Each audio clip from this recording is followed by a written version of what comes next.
Assalamualaikum. Waalaikumsalam warahmatullahi wabarakatuh. Dan Pak. Ya, ya. Alhamdulillah. Ini mahasiswa luar Pak yang mau penelitian di desa ini. Tugas penelitian mereka itu tentang pembahasaan dan kondisi kejiwaan yang ada di desa ini Pak. Wah, wah, wah. Baik sekali, baik sekali. Selamat datang semuanya. Desa kita terbuka untuk kalian pelajar. Sudah diajak belajar oleh yang itu, Rina? Sudah? Sudah. Ayo, duduk.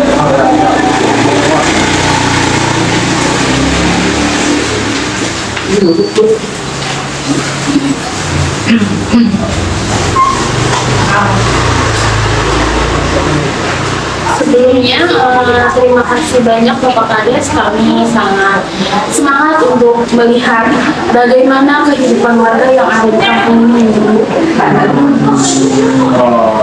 Iya Pak, saya kesini tujuannya ingin belajar bagaimana bahasa bisa mempengaruhi pikiran masyarakat yang ada di sini Pak.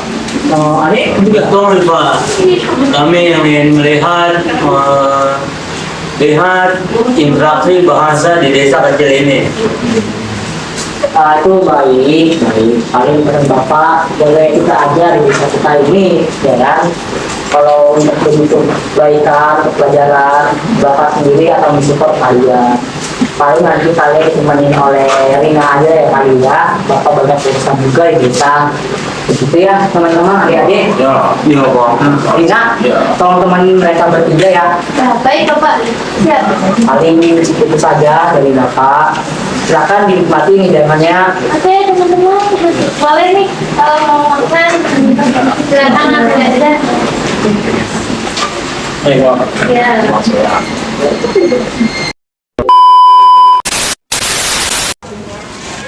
Nah ini guys untuk desanya. Waduh, Rina. Kenapa Pak? Teman-teman, saya lupa.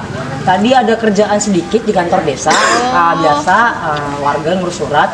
Mungkin adik-adik sekalian lanjutin aja keliling desanya. Cuman ditemanin Rina saja ya. Ya tidak apa-apa Pak. Terima kasih juga sudah mengizinkan kami untuk berjalan-jalan di desa kecil ini. Sama-sama. Iya, terima kasih ya Pak. Aman saja. Jadi teman sama Rina, saya tinggal sudah adik-adik ya. Ya baik Pak. Ya. Saya duluan ya adik-adik. Iya Pak. Terima kasih kembali Pak. Ya.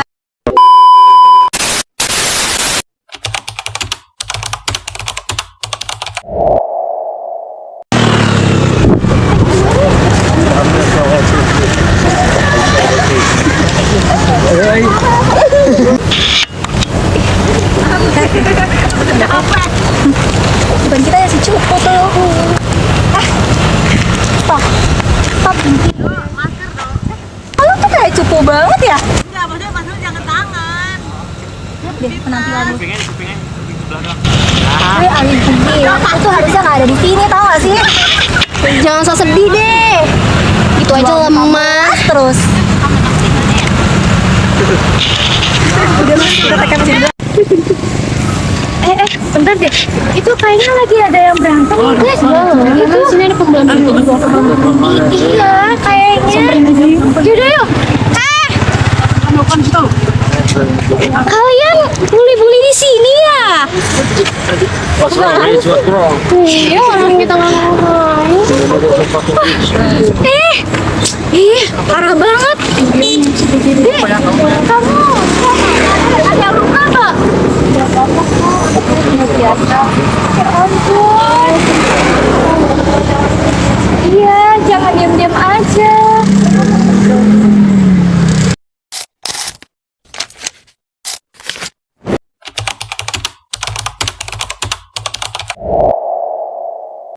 Baik, untuk rekaman penutup kita kali ini, kita contohkan teman kita ya. Iya. Pertama beda. Yang satu menggunakan bahasa Indonesia, yang satu lagi menggunakan bahasa Inggris. Lalu yang saya lihat tuh seperti haus akan kekuasaan. Ya, sedangkan yang satu lagi itu menggunakan logat Sunda halus. Iya. Tapi maksudnya merendahkan. Iya.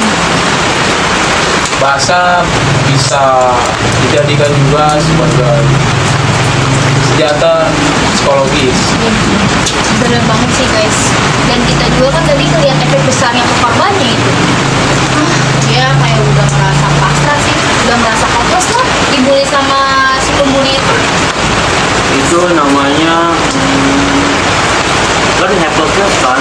Ya, Menurutku betul tuh, karena korban merasa tidak punya pilihan lain, lalu dia merasa bahwa dia tuh sering seperti itu kan oleh teman-teman yang lain. ya. Dan Tapi kita lihat juga pendekatan yang kita pilih itu tegas tapi lembut. Ini bisa hentikan bullying. dan ini juga bisa menunjukkan kalau bahasa dari bahasa campuran kota dan gaya bicara mereka tuh yang kasar bisa mempengaruhi dari luar desa ke kita. Kalau disebutnya tuh pengaruh urbanisasi teman-teman. Urbanisasi yang masuk dari luar ke perilaku remaja ya di sini. Jadi terbawa arus mereka. Jadi intinya pilihan bahasa itu sangat terkait dengan psikologis, baik itu pembuli maupun korban yang dibully. Mental seorang. Oh iya, kita juga harus rekam latar belakang si anak itu kenapa bisa dibully guys. Iya betul tuh. Dia tuh sangat pendiam, lalu ketika ditanya tuh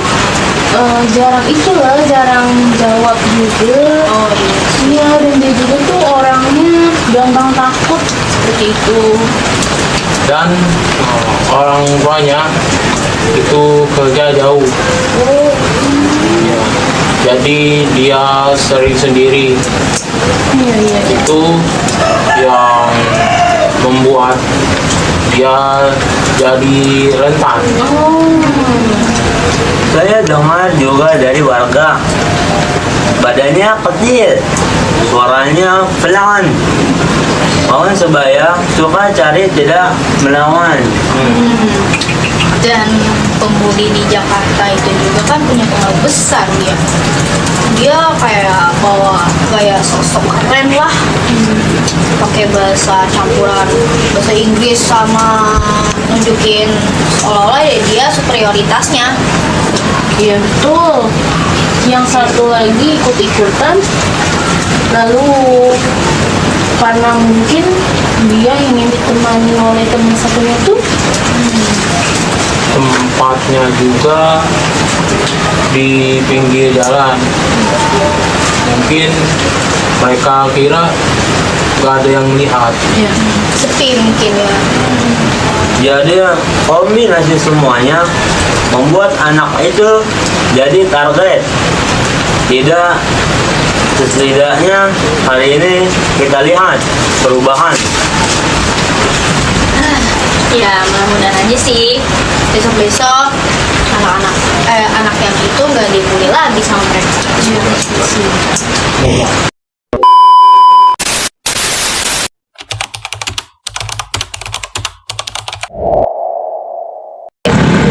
Ya elah, don't cry lagi. Itu dramatik tadi. Gak usah nangis gitu deh. Berisik kuping gue dengernya. Stop. Sudah, kalian jangan sentuh lagi. Kalian ngapain di sini? Kalian siapa? This is not your business, guys. Iya. Jika ada yang dibully di sini macam itu urusan kita. Kalian harus stop. Jangan lakukan ini lagi, ini tidak baik. Siapa bilang kita ngebully? Enggak kok, kita cuma bercanda aja ya kan? itu keterlaluan. Bukan bercanda itu namanya. Kasihan dia ketakutan. Oke, gue sorry. Gue minta maaf ya. Tadi kita cuma bercanda kan? Ya kan, kalau kita cuma bercanda. Minta maaf ya. Gue minta maaf deh.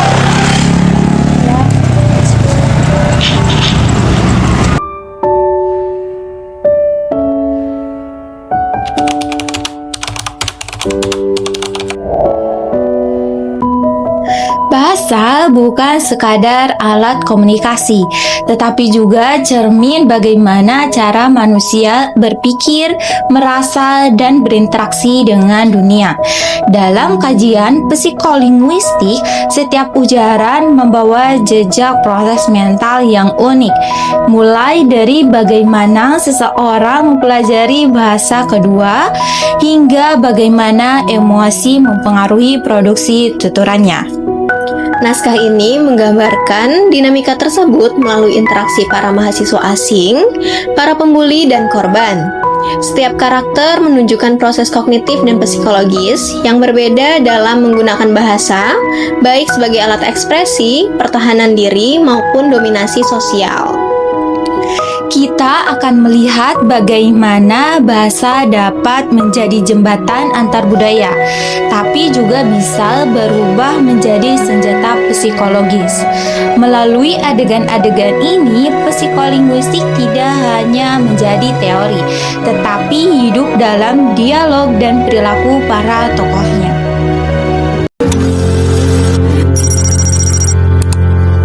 Dalam adegan awal, kita melihat bagaimana 3 mahasiswa asing berbicara bahasa Indonesia dengan ciri khas bahasa pertama mereka masing-masing. Ini menunjukkan bahwa psikolinguistik berupa interlanguage dan second language acquisition. Misalnya, Wildan dari Arab beberapa kali mengulang konsonan yang menunjukkan pengaruh fonologi bahasa Arab ke dalam bahasa Indonesia. Contohnya ucapan Sorry Pak, kami ingin melihat interaksi bahasa di desa kecil ini. atau ketika ia memberikan nasihat pada korban dan melihat adanya interferensi vokal dan konsonan. Astagfirullahaladzim, kalau ada apa-apa bilang saja, tidak apa-apa. Sementara Minho dari Korea menunjukkan produksi bahasa yang lebih patah-patah karena ia masih berada pada tahap awal pemetaan dalam struktur bahasa kedua. Contohnya, sedangkan Laili dari Malaysia lebih mudah memahami struktur bahasa Indonesia karena kesamaan Melayu Indonesia, sehingga proses kognitifnya kurang mengalami hambatan. Contohnya, kami sangat semangat untuk melihat bagaimana ini semua menunjukkan bagaimana latar belakang bahasa mempengaruhi produksi ujaran dalam konteks sosial baru. dalam psikolinguistik, bahasa dapat menjadi alat untuk mendominasi. Hal ini terlihat jelas pada cara berbahasa para pembuli. Pembuli pertama memakai campuran Inggris, Indonesia khas Jakarta Selatan untuk menampilkan status sosial yang lebih tinggi. Contohnya, bro, dramatik tadi. Sementara, pembuli kedua memakai bahasa Indonesia bercampur logat Sunda yang halus, tetapi maksudnya tetap merendahkan. Contohnya, Gak usah sedikit deh. pilihan kata, campuran bahasa, dan intonasi menunjukkan bahwa bahasa digunakan bukan sekadar alat komunikasi, tetapi senjata psikologis untuk mematahkan rasa percaya diri korban. psikolinguistik juga tampak dari bagaimana korban berbicara. Ia menggunakan kalimat yang sangat pendek, suara pelan, dan menunjukkan learned helplessness, perasaan tidak berdaya yang terbentuk dari pengalaman berulang pembuli. Contohnya, enggak kak, saya sudah biasa.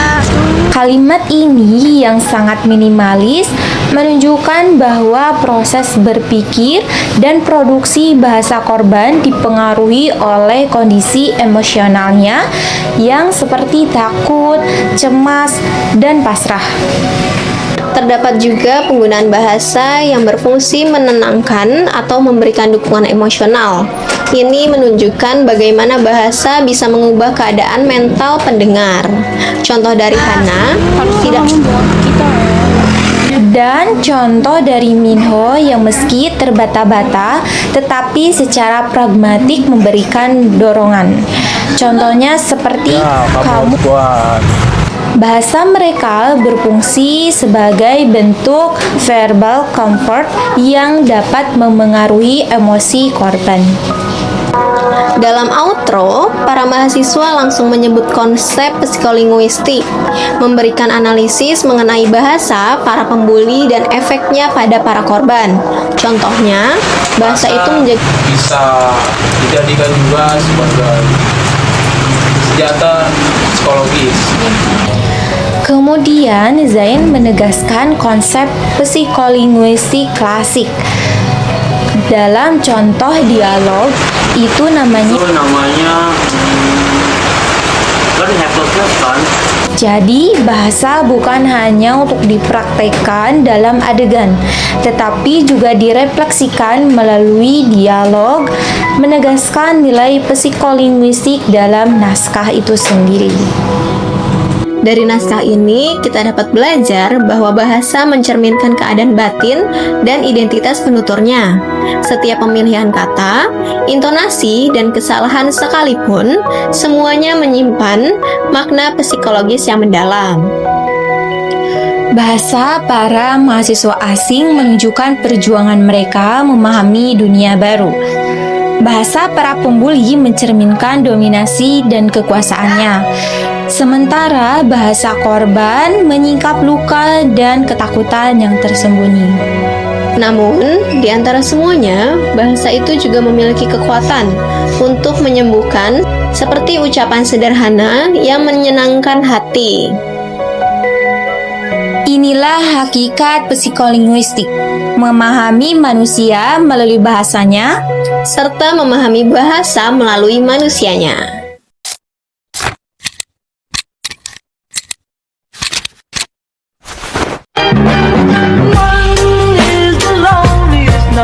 That you'll ever do. Two can be as bad as one. It's the loneliest number since the